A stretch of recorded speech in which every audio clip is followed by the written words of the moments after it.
자, 이제 우리가 수혜경락에 해당하는 방광경에 대해서 이제 본격적으로 시작해 보겠습니다. 자, 저는 오줌을 담아내는 주머니라는 표현으로 우리 순 우리말로 방광경을 이제 오줌보라고 표현을 할 수가 있어요. 그래서 오줌을 담아내는 주머니에서 오줌보 줄기라고 이제 표현을 하게 될 텐데, 얘는 발로 에너지가 기의 흐름이 있기 때문에 족을 쓰고 가장 큰 양의 기운이다라는 의미에서 족태양 방광경이라는 이름을 갖고 있어요. 자, 그러면 이 족태양 방광경은, 자, 우리 다리 중에서 이제 발끝에서부터 이제 우리가 얘기를 해줄 수가 있죠. 그래서 흐름을 얘기한다면 지난 시간에 우리가 폐대, 위비, 심소까지 끝났을 때 바로 소장경이라고 하는 것이 위치점이 어디에서 끝났는지 우리가 이제 기억을 해 주셔야 돼요. 어디서 끝났을까요? 자, 극천에서 우리가 소충으로 심장경이 지나갔죠. 그 다음에 여기서 바로 여기 옆에 이웃사촌으로 넘어가서 소택에서 시작이 돼서 얼굴의 천궁에서 끝났어요. 자, 천궁 얼굴에서 끝났죠. 그러니까 얼굴에서 또 시작을 합니다. 방광경은 어디?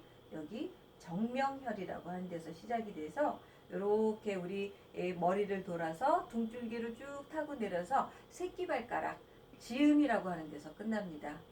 여기 근데 왜 굳이 족지음이라고 썼느냐? 지음이라고 하는 열이 나중에 우리 배우면 단경락에서도 나오거든요. 그래서 방광경에서 끝나는 지음 자리는 여기에 발족자를 하나 더 붙여서 족지음이다라고 구분을 하고 있어요. 뭐 그림에는 그냥 지음이라고 써놓으면 위치가 딱 보이기 때문에 뭐 이렇게 뭔가 혼동이 없지만, 그냥 우리가 지음 얘기하면 이 이름이 똑같은 동명이인이 있기 때문에 우리가 이렇게 족이라고 하는 것을 따로 붙인다는 거. 그래서 여러분은 정명에서 족지음 이렇게 외우시는 게 더 정확하고요. 자, 그러면 얘네들은 신장과 방광은 수혜경락이라고 한 이유가 있었다. 기억하십니까? 자, 신장은 우리 몸에서 물을 관리하는 애고요. 물을 거름망이 있어서 우리 인체에 필요한 것들은 다시 재흡수하고 나머지는 이제 찌꺼기는 배출을 하게 되는데, 다 내 몸에 필요한 요소만 빼고 나머지의 것들, 그 모든 것들을 어디로 보내게 되느냐 하면 이제 방광으로 보내는 거예요. 그래서 방광의 가장 중요한 역할은 수분을 저장했다가 일정량이 채워지면 배출해야겠다라고 하는 신호를 보이면서 우리가 이제 소변 배출을 하게 되는 거예요. 자, 그래서 수에 해당하는 경락의 의미는 아시겠죠? 신장과 방광이 물을 관리한다. 그래서 수의 목화토금수 중에서 수의 경락으로 집어넣었다 라고 생각을 하시고, 그래서 소변의 저장과 배출 기능이 이 방광, 오줌보의 가장 중요한 주된 역할이고요. 그리고 얘네들의 특징을 이름하여 이제 어떤 직위를 줬어요. 옛 고서에 헌재내경에서 주도지간이라고 하는 직위를 준 것은 물을 가두어뒀다. 그러니까 소변이 이렇게 모아졌다가 필요할 때 배출한다, 이런 의미에서 우리가 이제 주도지간이라고 표현을 했고, 그 다음에 이 방광경의 가장 중요한 경락학적 의미를 얘기한다면 기화작용에 도움이 되는 역할을 해요. 그래서 우리 신장에서 우리가 수액을 방광으로 집어넣지만 이 신장의 기화작용과 더불어서 방광경에서 하는 일은 이 진액을 저장했다가 오장육부로 다 전달해주는 역할, 이게 기화작용이 일어나는 아주 중요한 역할을 한다라고 보시면 돼요. 자, 그러면 진액이라고 하는 것을 무엇인지 좀 정리를 먼저 하고 가면, 진액은 우리 몸에서 액체 상태의 것들을 모두 우리가 진액이라고 한다. 그래서 제가 여기 체액을 통틀어서 진액이다 라고 표현했습니다. 우리 생명이라고 하는 것을 유지하는 데에서 아주 중요한 역할. 여러분이 탈수작용을 통해서 내 몸에 물이 다 빠져나가면 살까요? 못 살까요? 마른 육포가 되는 거죠. 그렇죠? 생명력이 없게 되는 거죠. 그래서 생명체를 유지하는 데 있어서는 체액이라는 것이 굉장히 중요한 역할을 해주고, 거기에 우리가 조금 더 정확한 얘기를 한다면 내가 먹는 음식물이 기화작용을 통해서 나타나는 형상 중에 우리를 이제 기억을 하는 것이 진액이다라고 하는 거.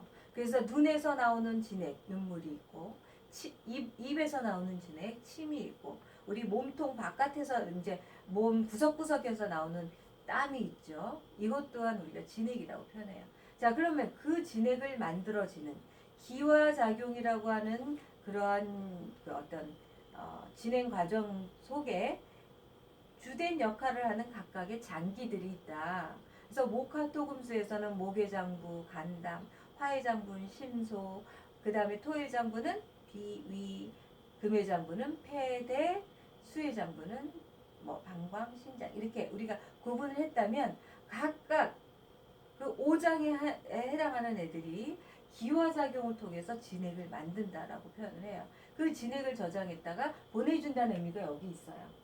그래서 굉장히 중요한 역할을 하는 것이 방광경락에 있다라는 걸 기억하시고, 그러면 눈물이라고 하는 진액은 누구의 영향을 받느냐? 간의 영향을 받는다. 그래서 간에 탈이 오면 눈이 마를 수도 있고 너무 폭포수처럼 많이 나올 수도 있고, 그래서 눈물의 문제점을 우리가 체크할 때 눈목자를 기억을 하시죠. 목의 장부, 간을 생각을 하셔야 되고요. 그래서 눈이 굉장히 피로하다. 간에 피로도가 있구나. 이렇게도 우리가 판단한 거죠. 동의학적인 설명으로. 자, 그 다음에 땀이라고 하는 것은 나의 체온 조절에 아주 중요한 역할을 하죠. 나의 체온이 정상 이상으로 점점 올라가게 되면 내 몸이 뜨거워지잖아요. 뜨거워지면 여러 가지 문제점이 많이 생겨요. 자, 그러면 생명에 위독한 현상이 일어나는데 그거를 방치할 것이냐? 절대 그럴 수가 없죠. 우리 몸에 어떤 기능이 있다? 항상성의 기능이 있다. 그래서 땀 조절을 위해서 필요한 부분이 무엇이냐라고 하는 것은 뭐예요? 그 말을 좀 제가 다시 정리해드리면 땀이라고 하는 것이 우리 체온을 조절한다라고 하는 거죠. 땀 분비가 되면 체온이 상승했다가 이렇게 떨어지는 역할을 해요. 자, 그래서 땀을 주관하게 되는 거. 심장에서의 기화작용, 심장의 진액이다라고 표현할 수가 있고요. 자, 침이라고 하는 것은 비장, 우리 토해장부였었죠. 이 이자와 지라를 합쳐서 우리가 이제 얘기를 하는데, 이 비장이라고 하는 것의 역할은 우리 침과 연관이 있습니다. 타액. 그리고 콧물은 코에서 나오는 물이죠. 그럼 코는 누구와 연결되는 거? 호흡기관. 그래서 폐의 기화작용으로 나타나는 진액이 누구냐? 콧물이다. 그리고 정액을 신장에서 얘기한다면 신장에서 우리가 소변을 걸러내서 이제 오줌으로 내보내는 역할도 하지만 우리가 또 하나 추가를 얘기한다라고 하면 바로 정을 관리한다라고 해서 정액이라는 거 있잖아요. 우리가 남과 여가 만나서 합궁을 하고 새로운 제2세 종족의 본능이 있을 때 나오는 그러한 정액을 관리하는 것이 바로 신장에서의 역할이다라고 하는 거. 나중에 신장에 가서 조금 더 세부적인 얘기를 하게 될 거예요. 자, 그래서 진액을 관리하고 진액을 저장하는 것, 그래서 저장했다가 보내주는 역할을 하는 것이 방광에서 하는 역할이다라고도 하고. 자, 그래서 이 그림을 보시면요, 이 방광경은 좀 이야기가 길어질 거예요. 그래서 조금 더 시간이 다른 때보다 좀 더 길게 느껴질 수 있지만 아주 중요한 포인트가 방광경에 있기 때문에 기억을 하셔야 됩니다. 이 그림을 보시면, 자, 머리에서 지금 여기 얼굴에 시작점은 얼굴의 정면에서 시작을 하죠. 그리고 이렇게 머리의 그 중앙 옆에 라인을 타고 쭉 넘어와서 어디로 등줄기, 척추 양옆으로 해서 2개의 줄기가 들어와요. 그러면 양옆이면 이렇게 우리가 4개의 줄기를 보이겠죠. 그래서 방광 1선과 방광 2선이라고 하는 2개의 줄을 타고 우리 인체의 가장 중요한 몸통을 흘러옵니다. 자, 몸통을 흘려서 우리 엉덩이 있는 이쪽에 승부열부터 해가지고 우리 허벅지 쪽 여기 외측을 쭉 타고 해서 우리 새끼발가락 지음이라고 하면서 여기 족지음이라고 얘기했었죠. 자, 여기 조금 더 세부적인 그림을 보시면 여기에서 새끼발가락 끝자락에서 우리가 지음에서 끝난다라고 하는 거. 그래서 여기 중요한 포인트 중에 본륜혈, 그 다음에 경골, 속골, 통골 요 지점을 여러분이 매일매일 자극하고 주무시면 굉장히 조화로운 삶이 될 거예요. 자, 피로도를 푸는 데도 중요하고 각각의 역할에 대한 것이 왜 중요한가를 알면 여러분이 밤에 주무시기 전에 이렇게 발목 이하 자리는 꾸준히 관리를 해주시면 피로도도 많이 풀리고 도움이 될 수 있는 자리예요. 그래서 방광경남은 정명에서 족지음으로 끝나는데 모두 여기 67개의 혈자리가 있어요. 근데 67개의 혈자를 곱하기 2 하면 몇 개냐? 134혈. 우리 365혈이 있다고 했잖아요. 그 거의 뭐 반 이상을 차지하는 것이 방광경이죠. 그래서 왜 중요한가를 여러분이 이 시간부터 이제 알게 된다라고 보시면 돼요. 자, 오줌보 줄기는 콩팥, 신장하고 같이 물을 관리하는 배알이에요. 이 그림을 보시면 여기 신장이고요. 신장의 옆에 요관을 따라서 여기 방광이라고 하는 섬에 오줌이 이렇게 고이게 된다라고 보시면 되고요. 자, 그래서 첫 번째 모양은 이런 형태를 갖고 있습니다. 그래서 오줌을 저장하는 쌈지 주머니다. 그래서 순 우리말로 제가 오줌보라는 표현을 했었고, 그 다음에 위치를 얘기해주면 여러분이 지금 앉아 계신다면 일어서서 아니면 앉아서라도 우리 그 복부 하부 쪽으로 쭉 내려가다면 뼈가 떡 중앙에 걸리는 자리가 있을 거예요. 그게 이제 치골이라고 하는 것이 만나는 위치점이 이렇게 있어요. 그래서 치골 결합 뒤쪽으로 우리가 오줌보가 있고, 여러분이 막 소변이 마렵다 라고 하는 위치점에서 어디가 우리우리한지를 느끼면 아실 거예요. 그게 바로 여기 방광의 위치가 되고, 이 방광은 선과 같다라는 표현도 하고요. 우리 몸의 가장 중앙 위치에 있다라고 표현을 해줄 수가 있고, 그래서 얘네들이 하는 일은 콩팥에서 거름장치가 이제 작동을 해서 수분이 만들어지면 여기 오줌으로 보내주게 되고, 오줌에 이렇게 3분의 2 이상 차게 되면 바로 이제 내보내야겠다라고 하는 것은 방광 수축이 일어나요. 그게 이제 신경 자극을 통해서 우리가 배출을 한다라고도 표현하는데, 그래서 가장 중요한 역할은 수분을 받아들였다가 저장하고 배출하는 거, 이거는 해부 생리학적인 이 오줌보 방광의 역할이다라고 하는 걸 인지하시면 되고요. 그 다음에 보편적으로 남녀의 차이는 약간 있지만 한 500에서 800ml 정도, 뭐 책마다 약간씩의 차이는 있습니다. 그 정도 여러분이 배출을 하기 때문에 보통 제가 물 섭취량을 권장한다면 이런 그라스 한 컵, 보통 우리가 한 200cc 정도 들어있는 그 한 컵의 용량을 7, 8잔 드시도록 권장을 하는 게 바로 이 정도 용량이 배출되니까 그만큼 먹어줘야 된다는 거죠. 그래서 물이라고 하는 것은 우리 인체에 꼭 필요한 존재죠. 물질 대사 기능에 물이 그만큼 중요한 역할을 하기 때문에 좋은 물을 먹어주고 또 적당하게 찌꺼기는 배출이 되도록 하는 것이 우리 인체의 수액 대사라고 보시면 돼요. 이때 작용을 하는 것이 바로 방광경, 오줌보다라고 하는 거. 자, 그 다음에 이 오줌보의 기능을 얘기해 준다면 생리학적으로 굉장히 단순 기능이죠. 지금 얘기했듯이. 근데 이제 중요한 것이 뭐냐면 경락학상으로 봤을 때, 경락의 줄기를 쭉 타고 봤을 때 등줄기에 가장 많은 분포도를 갖고 있는 혈자리가 누구에 있느냐면 방광경, 이 오줌보 줄기에 있어요. 그래서 오줌보 줄기가 몸의 거의 반 이상의 혈자리를 차지하고 있다. 그래서 중요하다. 그러면 그 우리 등은 우리가 양에 해당한다라고 했고, 우리 복부 쪽은 음에 해당한다라고 했잖아요. 양이라고 표현했죠. 그래서 양경락의 주요 부분으로 우리 몸의 등줄기를 얘기하게 되죠. 그래서 우리가 관리를 한다.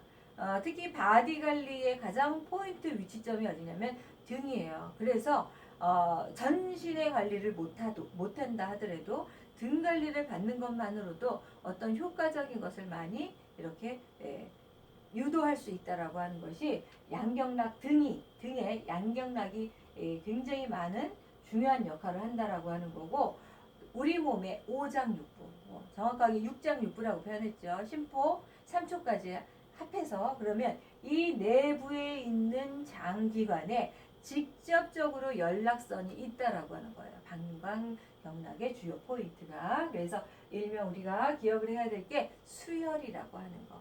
주요 수혈이 있다. 어디에? 방광경에. 기억을 하시고, 그 다음에 이 오줌보는 주도지간이라고 하는 것이 어떤 의미냐, 좀 전에 설명했어요. 이렇게 모여서 보인다. 그 다음 두 번째는 콩팥과 짝꿍을 이뤄요. 표리 관계라고 하는 것은 바깥과 안을 얘기하게 되고, 그래서 콩팥의 기능과 그 오줌보의 기능을 얘기했다면 음양의 편리관계다 이렇게 표현을 해주게 되고, 그 다음에 오줌이나 체액을 이렇게 도맡아 놨다가 이렇게 다시 보내주는 역할을 한다 이렇게 볼 수가 있습니다. 자, 그럼 요거에 대해서 지금 가장 중요한 포인트를 얘기하고 조금 더 세부적으로 설명을 해드릴게요. 여기 보시면 지금 방광1선이에요. 이게 여기가 이제 방광1선이 되고 여기 두 번째가 방광2선이 돼요. 이제 방광1선에 먼저 집중하세요. 방광1선에서 조금 우리가 눈에 들어오는 게 폐 있죠? 여기 심, 그 다음에 간, 비, 삼초, 대장, 관원 뭐 이런 거 보면 우리 몸에서 간담, 비위, 폐, 뭐 신장, 대장 다 방광1선에 각 장부에 연락선이 있다. 중요한 수혈이 있다라고 하는 것이 우리가 등 관리만으로도 굉장히 중요한 효과를 보는 이유다라고 생각을 하시면 돼요. 그리고 그 옆에 방광2선에는 각각의 이것의 기능을 협조해주는 그런 혈자리가 있다라고 표현을 합니다. 그래서 이 경락에서 가장 많은 혈자리인 방광경에서 우리가 167개를 다 외울 수도 없고, 여러분이 하나하나를 좀 세부적으로 다 알려고 한다면 여러분이 책을 읽고 그 기능을 알아가는 것이 제일 빠르고요. 그래서 방광2선에 대한 얘기는 좀 생략하고 방광1선에 대한 얘기가 주로 많이 좀 다루게 될 거예요. 우리는. 자, 그러면 넘어갈게요. 오줌보가 이제 주도지간이라고 하는 것의 의미를 조금 더 세부적으로 설명을 해드리면, 이제 고서, 소문 영란비전론에서 나오는 얘기입니다. 그것을 갖고 이제 얘기를 해드리면, 음식이 들어오면 어디에 저장이 되죠? 밥통에 저장이 돼서 부숙작용을 통해서 이제 막 분해되고 단백질 분해가 된다라고 얘기했고, 이렇게 몽글몽글하게 이제 막 위산에 의해서 이제 부숙작용이 일어나면 그 다음 단계는 어디로 간다고 했어요? 이 자리에서 나오는 소화액을 받아들여서 소장에서 모든 분해 과정이 일어나서 영양소의 최종 말단이 일어난다라고 했죠. 최종 분해 과정. 그래서 소장으로 전해진 것이 그 다음은 자, 소장의 육모 기억하시나요? 육모를 통해서 다 흡수가 되는데 누구는 어디로 가느냐? 탄단지라고 하는 지방의 가장 최종 산물들은, 그러니까 지방의 최종 산물들은 림프로 가고, 탄수화물하고 단백질의 그런 최종 산물들은 모세혈관으로 흡수가 돼가지고 우리 인체에 이렇게 상부로 올라가게 돼 있어요. 이거는 내 몸에 필요한 거죠. 그래서 우리가 청기라고 표현을 해주게 되고, 그 다음에 거기서 나오는 부수적인 찌꺼기들이 있죠. 물도 그렇고 어떤 덩어리들도 그렇고, 그래서 소장에서는 교통정리를 해요. 탁기는 이제 대장으로 보내거나 신장으로 보내거나, 이렇게 우리가 탁기는 아래로 내려보내고 청기는 여기 심장 기능, 비장 이런 쪽으로 위로 올려보내게 되는 역할을 해요. 그래서 청기와 탁기를 이동을 하게 되고, 요때에 지금 설명드린 대로 청기는 영양소니까 혈관을 통해서 우리 온몸으로 전달이 돼야 돼요. 그게 이제 심장이 주축적인 역할을 해주게 되는 거고, 탁기는 이제 아래로 보내서 수분 대사의 영향이 이제 우리가 심장 방광 쪽으로 연결이 된다라고 하면 찌꺼기에 해당하는 것이 우리가 대변으로 나오잖아요. 이건 이제 대장으로 보내져서 그 일을 담당하도록 하는 거예요. 이것이 청기와 탁기의 흐름을 이제 얘기를 해주게 되고, 여기에서 바로 오줌보라고 하는 거에 이제 집중을 해준다면, 바로 오줌이라고 하는 물의 성분들이 이제 축적되는 장소가 어디냐라고 하면 오줌보를 얘기해야 된다. 그래서 그러니까 물을 이렇게 저장해 주는 곳에서 주도지간이라는 표현에 어떤 직위를 줬다라고 하는 정도예요. 그러니까 이게 그닥 중요한 건 아니지만 얘가 어떤 역할을 하는가라는 것을 예전에는 직위로 표현했다라고 그렇게 생각을 하시면 돼요. 그래서 청기 올리면 어떻게 영양분이 올라가고 심장으로 가서 전신으로 흘러가게 했고요. 그 다음에 탁기는 아래로 내려서 어디로? 방광으로 보내고 대장으로 보냈다, 이 얘기예요. 아시겠죠? 자, 그 다음에 콩팥하고 짝꿍을 갖는다, 이거 펴리 관계를 갖는다, 음양의 관계를 갖는다라고 표현했는데, 바로 오줌보라고 하는 것과 신장이라고 하는 것에 어떤 무혈 통로를 보시면 이 방광경이 흘러가다가 이 뱃속 이 허리 쪽 있는 쪽에서는 신장으로 딱 터치를 하고 이렇게 무혈의 통로가 서로 이렇게 연결이 돼 있다 이런 의미가 되고요. 그리고 오줌을 주관하는 것이 오줌보라고 하면 콩팥, 신장은 똥과 오줌을 주관한다라고 표현을 합니다. 그래서 신장은 굉장히 중요한 역할을 많이 해요. 우리의 인체를 흘러가는 데 있어서 심장도 중요하지만 신장도 굉장히 중요하다는 것. 이게 발음으로도 조금 우리가 정확하게 이제 표현을 해야 되는데 바로 콩팥이라고 하는 표현으로 제가 한다면 똥과 오줌을 동시에 주관하는 것 이렇게 얘기할 수가 있고 자 진액이 오줌으로 바뀌는 것은 누구의 역할 때문이냐 콩팥의 기화작용으로 변화가 된다라고 얘기를 할 수가 있습니다. 자 그러면 오줌의 탈은 어디에 원인을 우리가 고쳐야 되느냐 단순히 방광, 오줌보 자체의 문제가 아니라 여기서 오줌 조절이 잘 안 되고 물론 우리가 이제 요도의 관략근까지를 얘기할 수가 있지만 찔끔찔끔 나는 그 오줌 소태라고 표현하나요? 뭐 이런 현상들이라든지 이것의 원인들은 우리가 해부적인 분명한 위치에서는 바로 그 관략근의 문제와 오줌보 자체에만 집중해서 설명할 수 있지만 이 신장은 똥과 오줌을 이렇게 조절한다라고 했잖아요. 주관한다. 그래서 신장에 영향을 맞으면서 오줌 소통에 문제가 있을 수 있다라고 하는 거. 그래서 오줌을 참지 못하거나 또는 잘 나오지 않는 거. 이거는 굉장히 심층 있게 우리가 다루어야 될 부분이 신장의 영향을 받기 때문이다. 이렇게 얘기할 수가 있어요. 그래서 신장과 방광은 혈이 관계다라고 표현을 한 것이고요. 자, 그 다음에 진액에 대한 얘기에서 체크할 것이 뭐냐면 자, 잠시만요. 여기 진액이라고 하는 것은 아까 우리 인체의 모든 액체 성분이라고 얘기했잖아요. 그래서 수액의 종류를 우리가 총칭을 하는데 이 진액의 의미에서 진은 양이고 액은 음이다라고 표현합니다. 자, 양에 속하는 건 바깥에 도는 거고 음에 속하는 것은 안쪽, 우리 몸 내부에서 도는 것이다. 이렇게 표현을 할 수가 있습니다. 그래서 사람의 몸에 필요한 수분량은 일정하게 정해져 있어요. 따라서 땀이나 오줌으로 배출하는 것도 정량이 있다는 거죠. 무조건 땀이 계속 나오는 것도 아니고 오줌이 계속 많이 나오는 것도 아니고 적정량, 내가 먹은 만큼의 적정량이 배출이 되는 거예요. 그래서 안 먹으니까 안 나온다 이렇게도 표현할 수가 있죠. 자, 여름철에 땀을 흘리면 어떻게 돼요? 소변량은 줄어들어요. 근데 겨울철에는 땀 분비량이 적죠.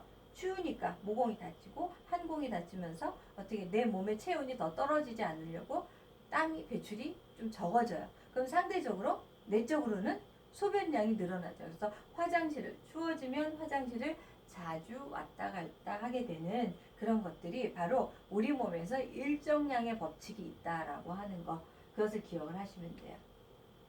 그래서 땀과 오줌의 비례는 반비례, 그러니까 어떤 분출에 대한 것을 따져본다면 반비례 관계. 그래서 땀의 양이 많으면 소변량은 줄어들고 땀의 양이 줄어들면 소변량은 늘어난다. 이런 게 이제 표현되는 거고 그 다음에 심한 개음질이나 설사를 통해서 진액이 고갈될 때가 있잖아요. 그래서 그때는 이 수액대사의 한 부분이 이제 나간 거잖아요. 입으로.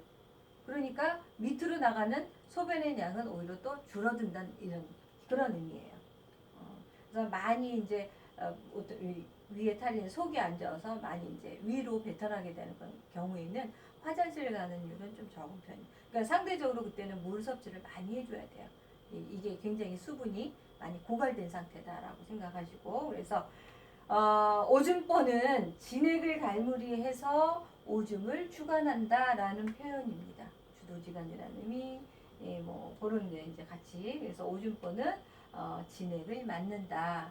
또 그거에 준한 얘기를 이제 이렇게 설명을 했고요. 그다음에 방광경락의 이해를 얘기해 준다면 이 오줌보 줄기라고 하는 것의 특징이 무엇이냐?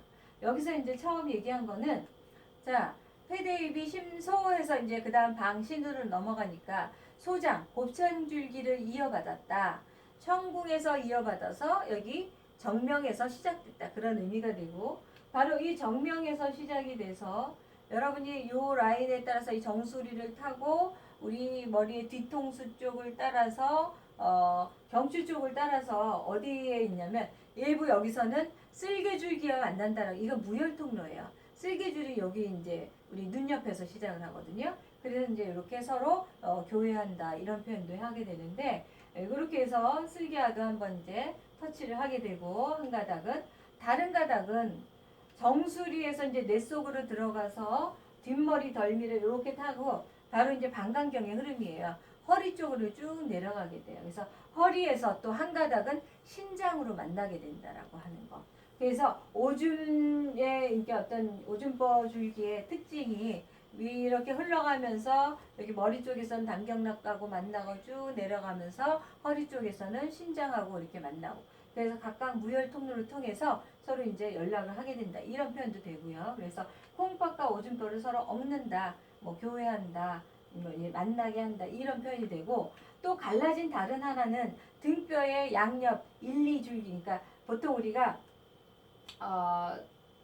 1.5촌 해가지고 3촌을 표현하게 되는데 방광일선은 척추 극돌기에서 이렇게 우리가 이제 1.5촌을 얘기해 주게 돼요. 그러면 여기 이렇게 하면은 3촌이었죠. 그러니까 1.5점, 1.5점 이렇게 되면서 방광일선이 있고 방광이선이 있다라고. 이게 이제 양옆 3촌으로는 방광이선에서 허리까지 내려온다는 거죠.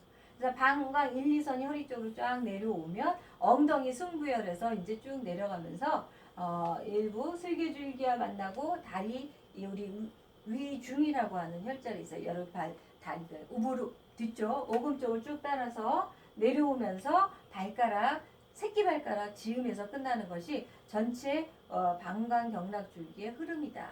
이렇게 볼 수가 있어요. 이것이 이제 이 줄기에 대한 흐름도를 쭉 이해하기 위한 그림이에요. 자, 이렇게 시작을 해서 이렇게 경추 따라서 등줄기에서 여기 1선, 2선이 허리까지 쭉 내려오는데 여기서 일부는 이렇게 터치가 되는 거죠. 여기 방광의 흐름과 이제 신장 그리고 여기에서 이제 엉덩이를 쭉 따라서 내려오게 되면 여기에서 이렇게 지음으로 끝난다는 거. 그것이 여러분이 줄기에 대한 흐름에서 알아야 돼. 그래서 제가 얘기하고 싶은 것은 이만큼 차지하고 있는 혈자리의 주요 포인트가 등에 있다. 척추를 중심으로. 그래서 등 관리의 포인트를 여러분이 잘 설명을 해드려야 돼요. 그래서 고객 관리를 하면서 고객한테 줄 수 있는 여러 가지 상담의 테크닉, 그 스킬은 바로 여러분이 이것을 잘 알면 이분은 문제점 무엇을 해결해 드리면 훨씬 좋겠구나라고 하는 것을 포인트로 잡기 위해서 여러분이 방광경락에 대한 것은 굉장히 잘 이해하고 있어야 된다라고 보시면 됩니다. 자, 그래서 여기에서 잠시 쉬었다 가겠습니다.